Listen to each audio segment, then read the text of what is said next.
Makanya di antara fikih unik itu begini. Saya ulang lagi fikih unik.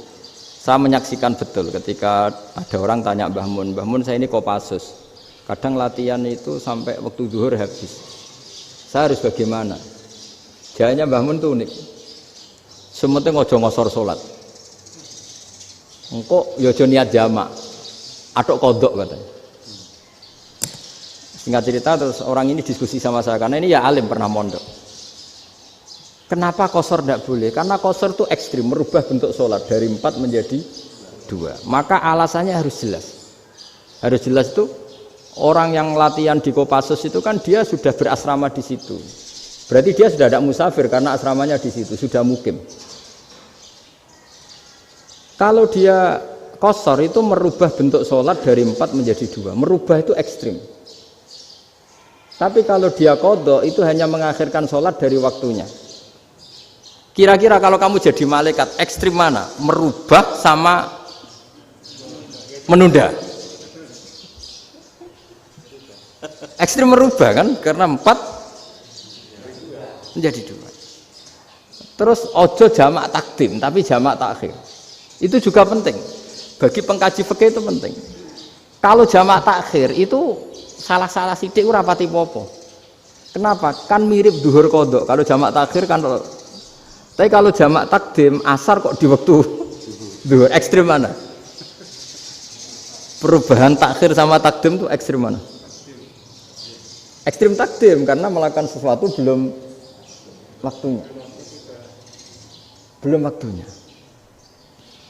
Jadi itu memang ya memang tadi kajian-kajian fikih itu memang unik. Karena bagi ahlinya, saya ulang lagi tapi ini saya ulang lagi bagi ahlinya. Makanya ketika Nabi menjamak sholat ketika nusuk, ketika haji itu kata Imam Syafi'i lis safar. Karena Nabi pergi jauh karena rumahnya Madinah.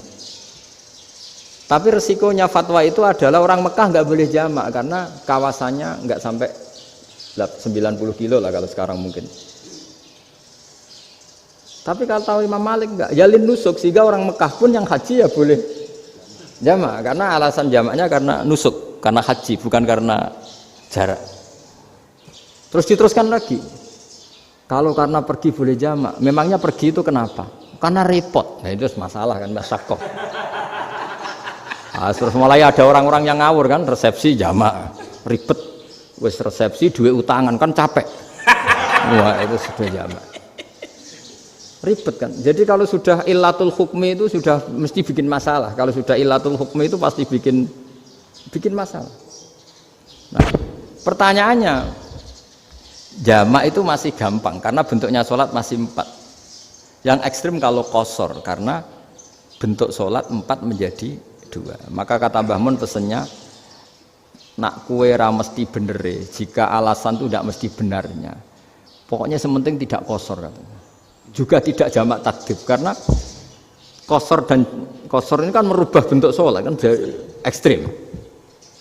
Jamak takdim juga ekstrim karena mendahulukan sholat sebelum waktunya.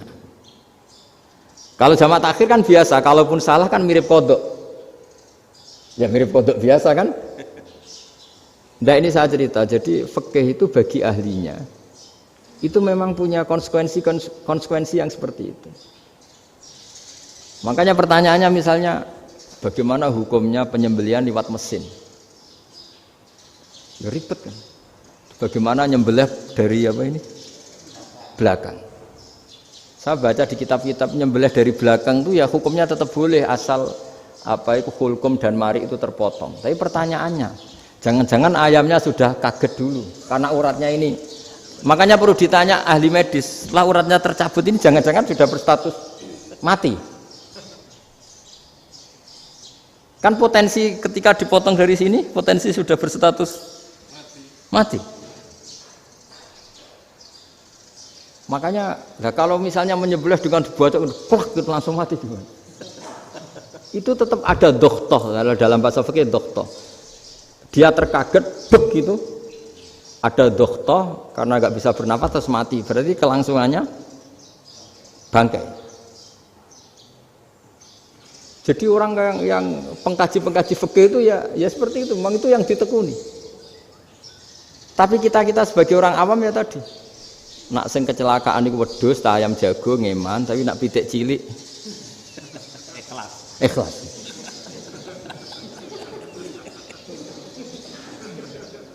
Makanya ada pertanyaan orang-orang, saya pernah ditanya itu ya bingung tenan. Gus, kalau ada orang mati oplosan misalnya, jenengan datang sholat enggak?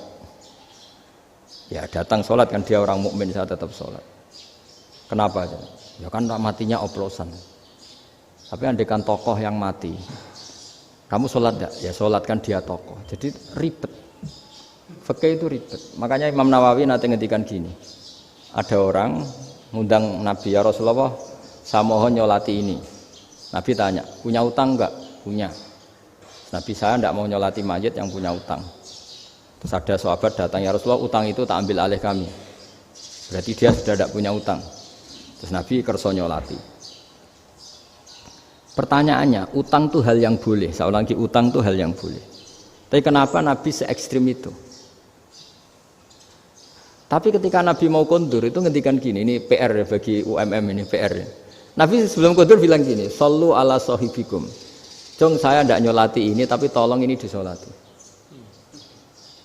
Terus kata Imam Nawawi, dianalogikan atau dikiaskan, siapapun pelaku dosa besar atau mati dalam keadaan tidak benar, misalnya pas dugem mati, pas oplosan mati, itu sebaiknya tokoh-tokoh itu enggak nyolati, karena nanti dianggap penghormatan. Misalnya ketua PP Muhammadiyah, rektor nyolati wong mati oplosan, kan keren. Mati oplosan disolati rektor. Ya sudah, tapi kalau enggak disolati nanti ada tradisi yang keliru, yaitu janazatul muslim tidak ngalami disolati, padahal siapapun yang muslim janazahnya harus disolati. Makanya setengah-tengah ya rasa rektor lah, bu satpam, bu satpam kudu tetap ada yang sholat gitu. Itu kata Imam Nawawi. Jadi ketika ada orang mati nggak benar, itu sebaiknya tokoh-tokohnya nggak ikut nyolati, tapi awamun nas, orang kebanyakan ikut sholat. Jadi fikih itu agak jelimet karena tadi ketika tokoh ini nyolati, pertanyaannya bedanya apa mbek sing mati ning masjid mbek mati oplosan? Karena sama-sama semua orang nyolati, kan tidak ada sanksi sosial itu. Tapi ketika nggak disolatkan sama sekali, wah lebih parah lagi. Ini ada janazatul muslim tidak disolati. Sehingga kata Imam Nawawi, ini hebatnya Nabi tengah-tengah. Jadi Nabi kundur, jong saya tidak nyolati, tapi sallu ala sahibikum. Ya tapi ini kamu harus nyolati. Kata Imam Nawawi, orang yang mati bunuh diri, orang yang mati oplosan, orang mati secara enggak benar itu asal dia muslim tetap wajib disolati, karena sholat ini hakul muslim. Kan seorang muslim diantara haknya apa? Ketika mati dikafani, dimandikan, disolati.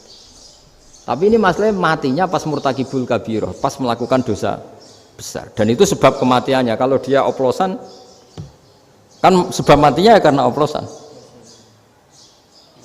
Ya kan terus ribet. Mau disolati oleh, apalagi misalnya kita ketua ulama, punya terkenal wali, wah keren, mati oplosan itu disolati wali, kan ribet kan? Nanti yang repot malaikatnya. Itu ya, ini yang nggak kata bahaya. Saya pernah baca kitab itu yang repot malaikatnya.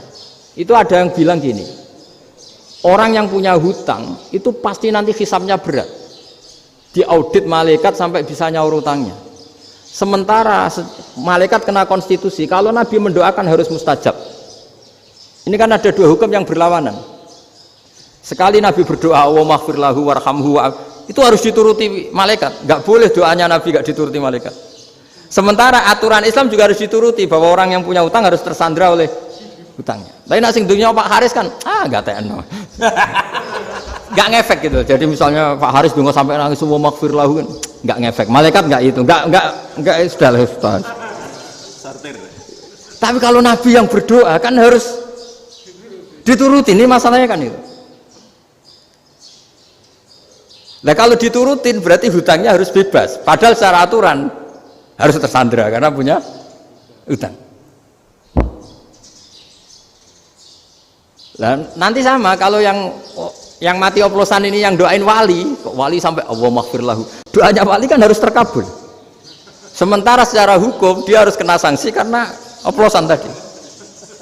Daripada ngerepot malaikat, sudahlah wali-wali ini tidak usah ikut nyolatin. Yang nyolati ya orang-orang nggak jelas ini, sehingga kan malaikat kan santai aja kalau mau nyiksa. Loh, tapi kan sudah didoain, gak ngefek.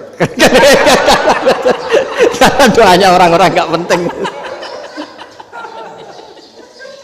Itu ada tuh di sarah Muslim itu. Di sarah Muslim di bab ketika Nabi ngintikan babu qauli Rasulullah sallallahu alaihi wasallam sallu ala sahibikum. Jadi belajar fikih itu asik ya. Karena tadi harus dipelajari. Kalau enggak, ilmu ini hilang. Terus nanti takutnya lagi ilmu fikih itu direduksi sosial. Misalnya gini, pepe wong cilik wae kiai-kiai ra gelem nyolati. Orang melihatnya ini karena yang oplosan wong cilik om larat ra disolati.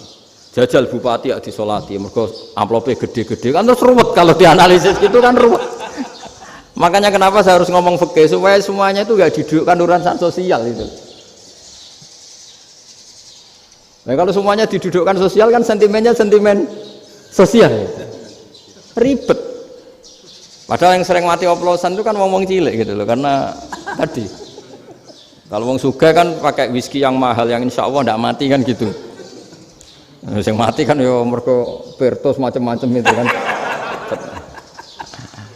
Artinya ini kalau nggak diterangkan secara fikih, kiai-kiai yang nggak datang dikira masalah sosial kan. PP salam tempel era gede terus nggak datang kan terus jadi ribet. Ya makanya ini apa lewat pengajian ini supaya sampean lebih tahu ya bahwa khazanah Islam ini kata beberapa ulama kafatal linnas, maknanya semuanya, sehingga Allah akan mentakdirkan kajian Islam akan ada di seluruh dunia. Jadi kenapa IAIN marak di Indonesia, UMM, Universitas NU banyak, karena agama ini kafatal linnas, tidak miliknya orang Arab tapi milik semua. Orang alimnya juga gitu. Ketika ada liga alim seluruh dunia, itu orang Indonesia, orang Afrika, ya selalu ada orang alim yang kelas dunia. Seperti dulu ada Imam Bukhari, itu as-sakhul kutub ba'da kitabillah. Kitab terbaik setelah Quran itu Bukhari. Padahal dikarang oleh orang Uzbek. Kata siapa? Islam As-Sobyan, orang Arab ngakui kalau kitab paling sahih itu Bukhari. Mekah Madinah pun ngakui kalau kitab paling sahih Bukhari. Padahal pengarangnya ada orang Arab. Orang mana? Uzbek. Imam Ghazali yang diakui seluruh dunia itu Atos itu ikut Persia, juga bukan orang Arab, Sibawai jadi orang Persia. Nah ini yang belum ada orang Malang ini, tinggal PR ini. Ya nyusul ya mas. Ya saya kira demikian. Assalamualaikum warahmatullahi wabarakatuh.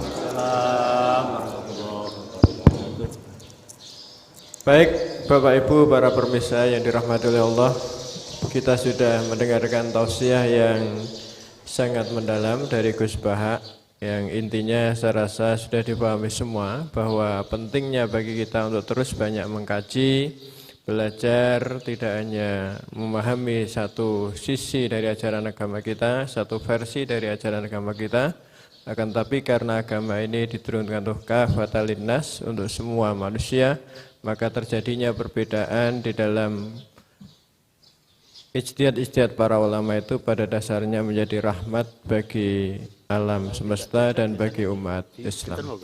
Mudah-mudahan apa yang sudah kita dengar dari tausiah Gus Baha dapat kita pahami dengan baik dan menjadi ilmu yang bermanfaat untuk kita semua. Kami terima kasih kepada Gus Baha atas nama Universitas Muhammadiyah Malang. Mudah-mudahan jalinan silaturahim antara UMM dengan Pondok Gus Baha ini terus senantiasa bergulir dan menjadi bagian dari upaya kita bersama untuk meneguhkan Islam yang rahmatan lil alamin. Demikian saya rasa pengajian kita pada pagi sampai siang hari ini. Kurang lebihnya minta maaf. Wallahu a'lam bishawab. Kita tutup dengan bacaan hamdalah. Alhamdulillahirabbil alamin. Subhanakallahumma bihamdika asyhadu an la ilaha illa anta astaghfiruka wa atubu ilaik.